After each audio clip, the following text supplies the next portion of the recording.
भूमि पुत्रो अहम पृथिव्या कृषि मित कृशस्व ओम शांति।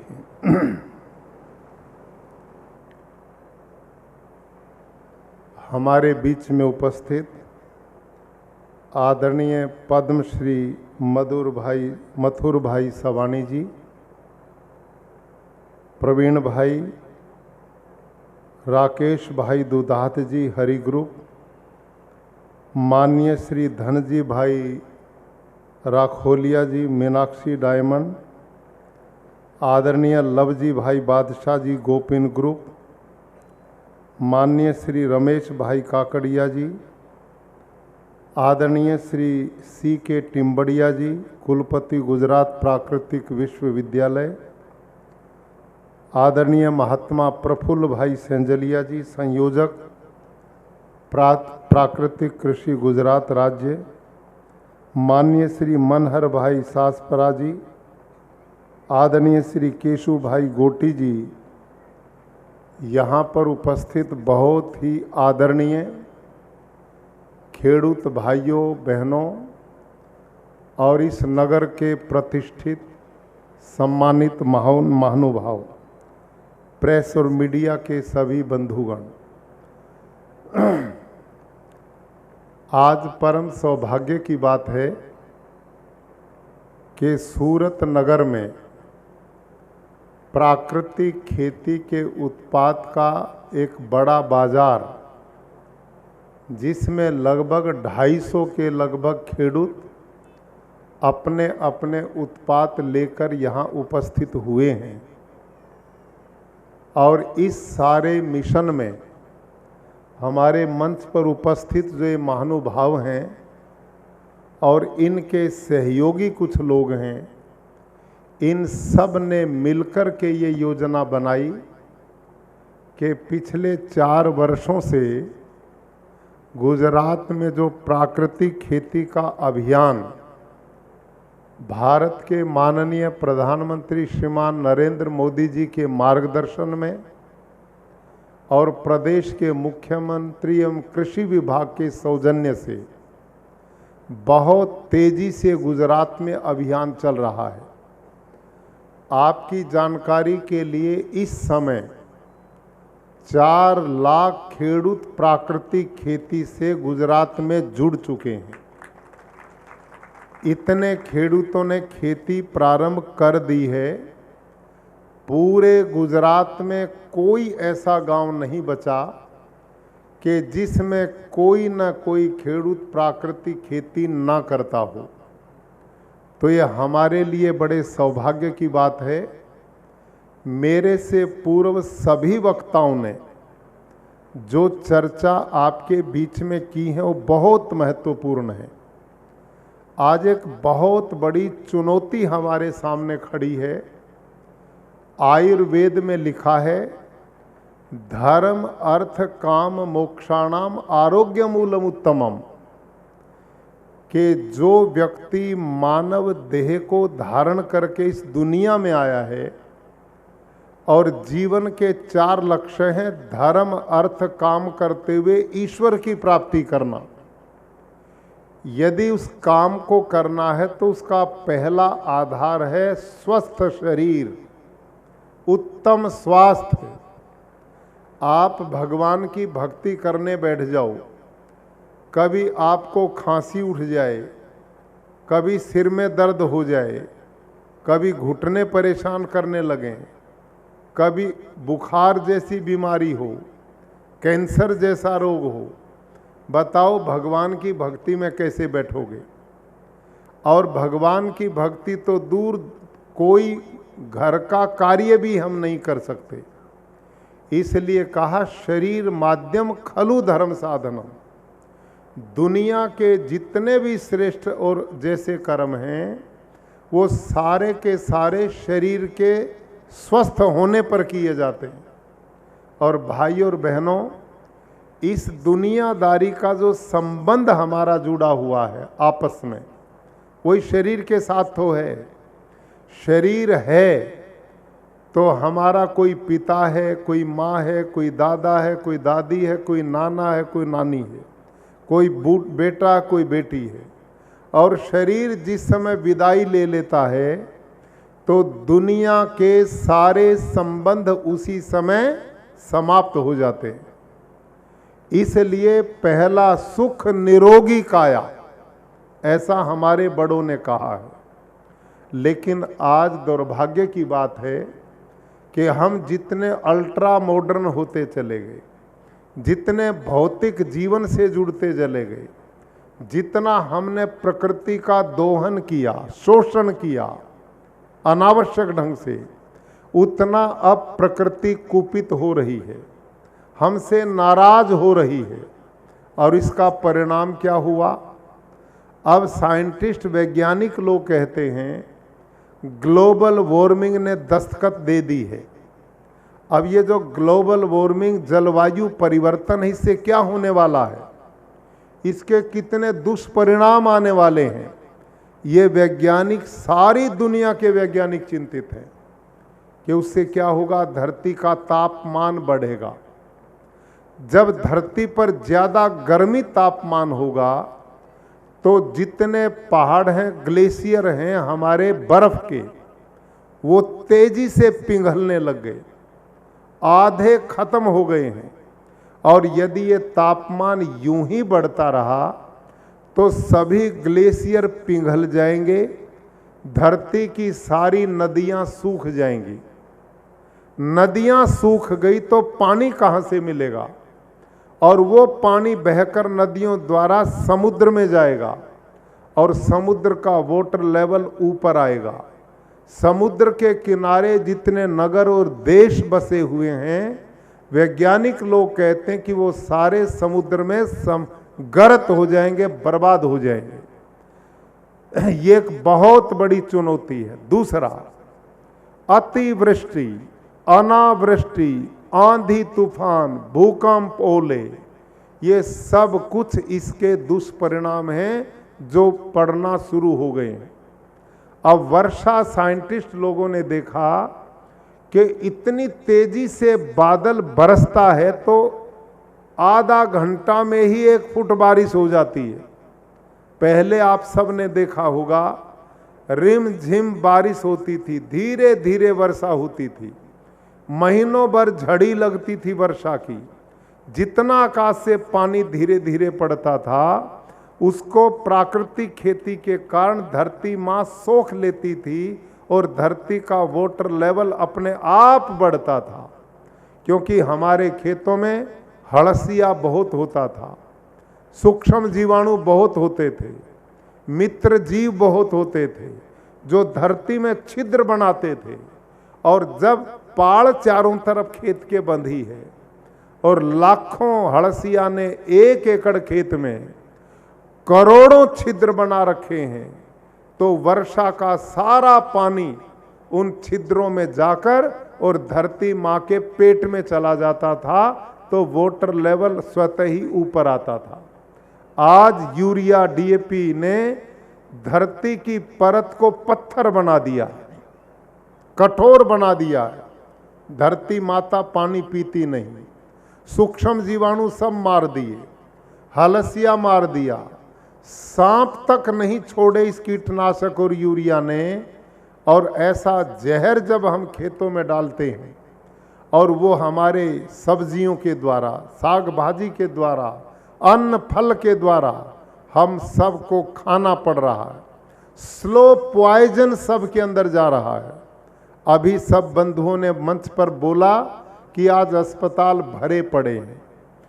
इस समय भारत में पिछले 3 साल में 3 गुना कैंसर रोगी बढ़े हैं, हार्ट अटैक के 5 गुना रोगी बढ़े हैं, और शुगर, डायबिटीज तो बहुत तेजी से बढ़ रहा है। लोगों की पेनक्रियाज फेल हो रही है, किडनी फेल हो रही है, चर्म रोग बढ़ रहे हैं, भ्रूण को पेट से ही सोनोग्राफी करके पहले ही मौत के घाट उतारा जा रहा है। अभी इसी 31 जनवरी की रिपोर्ट है, आज तक चैनल पर एक रिपोर्ट में देख रहा था, उसमें लिखा है कि इस रासायनिक खेती के कारण 60% जीव जंतुओं की प्रजातियां धरती से लुप्त हो गई हैं।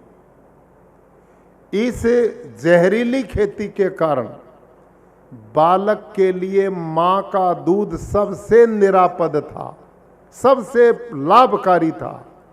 आज मां के दूध में कीटनाशक मिल रहे हैं, ये रिपोर्ट में आया है। पशुओं में कैंसर हो गया क्योंकि उनको भी चारा वही खाना पड़ता जिसमें यूरिया डीएपी जहर पड़ता है। आज धरती माता को हमने कैंसर कर दिया है। पानी पीने लायक बचा नहीं है, आज हवा लेने लायक बची नहीं है, खाने की कोई चीज ऐसी बची नहीं जिसमें जहर हमने ना मिला दिया हो। अब लेटेस्ट रिपोर्ट है विश्व स्तर की, WHO की, कि यदि भारत में इसी प्रकार से यूरिया डीएपी कीटनाशक का प्रयोग होता रहा तो अगले दशक में भारत में कैंसर का भयंकर विस्फोट होने वाला है। यूएनओ की नई रिपोर्ट है, अगले 30-40 साल तक यदि ये खेती यूं ही चलती रही तो सारी धरती की सारी दुनिया की धरती ऐसे बन जाएगी जैसे आपके घर का फर्श होता है, एक तिनका भी पैदा नहीं होगा। सारी धरती को हमने बंजर बना दिया है। मेरे भाई और बहनों, हम भारत के लोग आस्तिक हैं, भगवान में विश्वास करते हैं और जीवन का लक्ष्य ये मानते हैं कि हम इसी जन्म में अच्छे कर्म करके भगवान को प्राप्त कर लें और इस आवागमन के चक्र से बच जाएं। इसके लिए हम मंदिर में जाते हैं, मस्जिद में जाते हैं, गुरुद्वारों में जाते हैं, चर्च में जाते हैं, पूजा पाठ हवन यज्ञ करते हैं। लेकिन भाई और बहनों, भारत की संस्कृति कर्म प्रधान भी है। यहां लिखा गीता में, अवश्यमेव भोक्तव्यम कृतम कर्म शुभाशुभम। जो हम कर्म कर रहे हैं, अच्छे या बुरे, दोनों का फल भोगना ही पड़ेगा। अच्छे कर्म हम करते हैं तो उसका फल परमात्मा अच्छा देगा, और जो बुरे कर्म करते हैं तो भगवान उसका फल भी देगा। अनजाने में भी गलती होती है, ये मत सोचो कि भगवान माफ करेगा।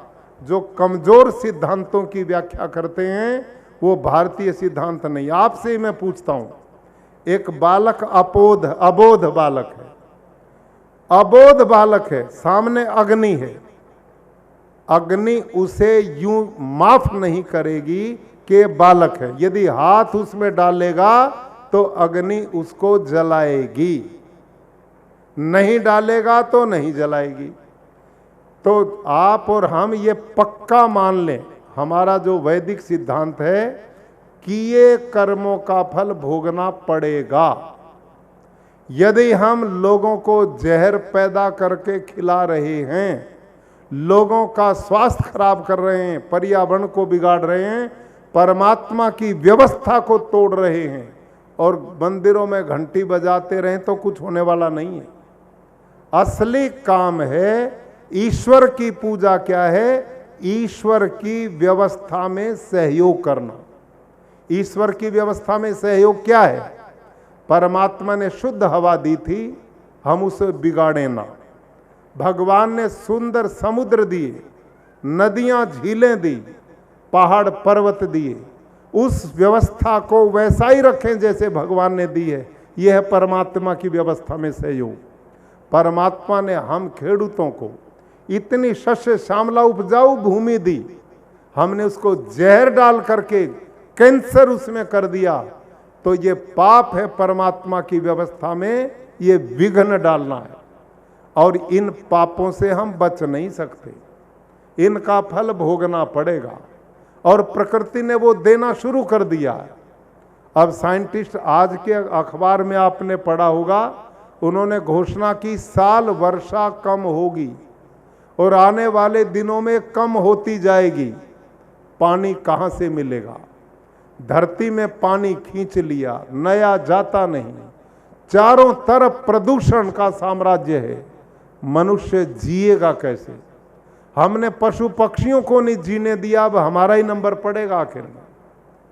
मैं एक अंतिम एक उदाहरण देता हूं, मेरे पीछे बोलना है आपने। मैं बताता हूं ना, मैं 35 साल बच्चे पढ़ाता रहा हूं, मेरी क्लास में चुप नहीं बैठना। तो आपने एक उदाहरण देता हूं, मैं बहुत मोटा उदाहरण देता हूं, आपकी समझ में आएगा। हमारी माताएं बहनें बड़ी संख्या में हैं। मानो एक मां की गोदी में एक छोटा सा बालक है, मां की गोदी में छोटा सा बच्चा है। एक आदमी आया और उसने आकर उस गोद में बैठे बच्चे को एक खिलौना दिया, उसको एक गेंद दी, उस बच्चे को टॉफी दी, उस बच्चे को हंसाया और उसको खिलाया। तो बताओ उसकी मां को अच्छा लगेगा या बुरा लगेगा? बोलो भाई, कमजोर विद्यार्थी हो, अच्छा लगेगा ना? बहुत अच्छा। अब एक सज्जन और आए और उसने आकर के उस बच्चे के हाथ के खिलौने मां के सामने छीन लिए, उसकी टॉफी भी छीन ली और मां के सामने उस बच्चे को एक थप्पड़ भी लगा दिया और बच्चे को रुला दिया। बताओ उसकी मां को अच्छा लगेगा या बुरा लगेगा? बुरा लगेगा ना। अब ध्यान से सुनो अगली मेरी बात को। परमात्मा कैसे हैं? वेद में लिखा, त्वम हीन पिता वसो त्वम माता शतक्रतो बभूविथ अधाते सुमनमिमय। क्यों भगवान कैसे हैं? इन माताओं की भी वो माता है, इन पिताओं का भी परमात्मा पिता है। हम जितने लोग इस धरती पर हैं, भगवान हम सब के नाम, स्थान और जन्मों को जानता है। हमारे एक एक कर्म का लेखा जोखा उसके पास है और उस कर्म के फल भी वही प्रदान करता है। जब एक बालक को मां के सामने दुखी करते हैं तो मां दुखी होती है, और मां के सामने बच्चे को प्रसन्न करते हैं तो मां सुखी होती है। ठीक है? तो अब इस धरती पर जितने प्राणी हैं वो सब परमात्मा की संतान हैं कि नहीं? सब परमात्मा की प्रजा हैं कि नहीं? तो सारी धरती के जो प्राणी हैं, जो इन प्राणियों को सुखी करेगा, तो इन प्राणियों को पैदा करने वाला भगवान प्रसन्न होगा कि नहीं होगा? और इनको जो दुखी करेगा तो दुखी होगा कि नहीं होगा? तो परमात्मा ने जो प्राणी पैदा किए, हम उनको जहर खिला के कैंसर पैदा करें, उनको डायबिटीज पैदा करें, उनको हार्ट अटैक की ओर ले जाएं, उनको दुनिया भर की बीमारियां दें, तो भगवान प्रसन्न होगा कि दुखी होगा? दुखी होगा कि नहीं होगा? तो हम कौन सा काम कर रहे हैं आजकल? दुखी करने वाला है, सुखी करने वाला? तो आज हमने एक संकल्प लेना है कि पूरा गुजरात राज्य इस जहरीली पाप की खेती से मुक्त बने, और हम सब पूरे देश के लिए एक रोल मॉडल, जैसे गुजरात को माननीय प्रधानमंत्री जी ने एक रोल मॉडल के रूप में देश के सामने प्रस्तुत किया है, ऐसे ही हम प्राकृतिक खेती जन आंदोलन पूरे प्रांत में बना दें। और यहाँ पूरे प्रदेश में जहर मुक्त खेती होगी तो पूरा देश यहाँ से प्रेरणा लेगा और गुजरात के लोगों को आदर्श के रूप में सदा मानेगा। और मुझे पूर्ण विश्वास है कि गुजरात महापुरुषों की धरती है, ये भले धर्मात्माओं की भूमि है। यहाँ के लोग बहुत मेहनती, ईमानदार और परिश्रमी खेडूत हैं, वो इस परंपरा को जरूर आगे बढ़ाएंगे। अंत में एक बात जो हमने अभी नया निर्णय लिया है, इस समय 4 लाख किसान प्राकृतिक खेती से हमारे रिकॉर्ड के हिसाब से कृषि विभाग के हो चुके हैं। लेकिन किसान तो 63 लाख हैं गुजरात में। अभी तो हम कहीं भी नहीं खड़े। अब हमने लक्ष्य लिया है, माननीय प्रधानमंत्री जी को मैंने पूरा अपना अगला एक प्लान उनके सामने प्रस्तुत किया। हमने नई योजना बनाई है कि पूरे गुजरात के गांव को 10-10 गांव के हम क्लस्टर बना रहे हैं, ग्रुप बना रहे हैं। पूरे गुजरात को 10-10 गांव के ग्रुप में बांट दिया है। और अब कोई गांव ऐसा नहीं जिसमें प्राकृतिक खेती का 1-2 किसान ना हो। 10 गांव में कम से कम 20 आदमी खेती करते हैं प्राकृतिक, 10 गांव में। तो उन प्राकृतिक खेती करने वाले खेडूत को हम मास्टर ट्रेनर बना रहे हैं और बना दिए हमने। लगभग 1,500 ऐसे खेडूत हमने पूरे गुजरात से चुन लिए हैं, जिनको हम 3-3 दिन की और ज़्यादा ट्रेनिंग मेरे कुरुक्षेत्र के गुरुकुल में, जहाँ पर वैज्ञानिक ट्रेनिंग देते हैं, हम उनको वहाँ भेज रहे हैं। 3 साल से वो अपने खेत में खेती करता है, देसी गाय पालता है, उसने बहुत अच्छी प्राकृतिक खेती की समझ है। उसकी समझ को और बढ़ाने के लिए हम उनको कुरुक्षेत्र में भेज रहे हैं और वहाँ पर हमारे जो कृषि वैज्ञानिक है वो उनको 3-3 दिन और ट्रेनिंग देंगे और उनको यहाँ लाकर 10 गांव में जिसका गांव पड़ता है उसी खेडूत को 10 गांव सौंपे जाएंगे। एक आत्मा विभाग प्राकृतिक खेती का, उसका एक अधिकारी उनके साथ जुड़ेगा और उस खेडूत को प्रदेश सरकार 26,000 रुपया मासिक उसका मानदेय तय करेगी। और वो खेडूत और एक आत्मा का कर्मचारी दोनों मिलकर इस 10 गांव में, आज इस गामड़ा में, कल इसमें, परसों इसमें, अगले इसमें, उन लोगों को गांव-गांव जाकर के ट्रेनिंग देंगे और अपना जो मॉडल खेत का उसको भी दिखाएंगे। प्रैक्टिकल ये ट्रेनिंग चलेगी। ये मॉडल पूरे प्रदेश में चलने वाला है। और इसी के साथ दूसरा निर्णय हमने लिया, जो बाजार यहाँ पर हमारे इन आदरणीय, हमारे इन धनपति लोगों ने किया है, मैं इनको बधाई देता हूँ, साधुवाद देता हूँ। ये लवजी भाई बादशाह, धनजी राखोलिया, रमेश भाई काकड़िया और राकेश भाई दुधात और ये जितने भी आपकी और भी बहुत लोग इन्होंने साथ में जोड़े हैं, इन सब की ये परिश्रम है। इन्होंने विचार किया कि हम गांव की धरती में पैदा हुए हैं, हम खेडूत भाइयों की क्या मदद कर सकते हैं। इन्होंने इस सोच के साथ, टिम्बड़िया जी ने इनके साथ मिलकर ये आयोजन किया है कि जो जो प्राकृतिक खेती के उत्पाद हैं उनको हम शहरों के लोगों तक भेजें। और उसी के लिए ये 4 दिन का कार्यक्रम यहां पर संपादित किया गया। अब ऐसे ऐसे बाजार हर 10 गांव के अंदर बनेंगे। जो 10 गांव का क्लस्टर है, उन 10 गांव में खेडूत के लिए एक बाजार तैयार होगा और वो जिम्मेदारी उस जिला के डीएम महोदय और डीडीओ महोदय की रहेगी। वो बाजार तय करेंगे और जो खेडूत उन 10 गांव के अंदर उत्पादन पैदा करते हैं, वो रविवार और वीरवार को 2 दिन उस बाजार में जाकर अपना सामान बेचने के अधिकारी होंगे। और उनके सर्टिफिकेशन के लिए हमने सस्ता रास्ता निकाला है।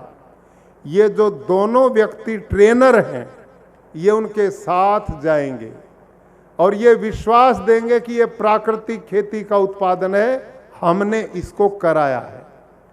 और ये केवल 10 गामड़ा में नहीं, जो ज़्यादा उत्पादन है वो सूरत, आपके उधर राजकोट, इधर अहमदाबाद, इधर बड़े शहर जितने, तालुका जितने, इनमें एक एक नहीं अनेक बाजारों की व्यवस्था आने वाले दिनों में करेंगे, ताकि किसान का जो उत्पादन है उसको अच्छी लागत में बिक सके और शहर के लोगों को जहर वाले आहार से बचाकर हम उनके अच्छे स्वास्थ्य का प्रबंध कर सकें। भाइयों और बहनों, इस रास्ते से पर्यावरण भी बचेगा, धरती माता भी बचेगी, गौ माता भी बचेगी और पानी भी बचेगा।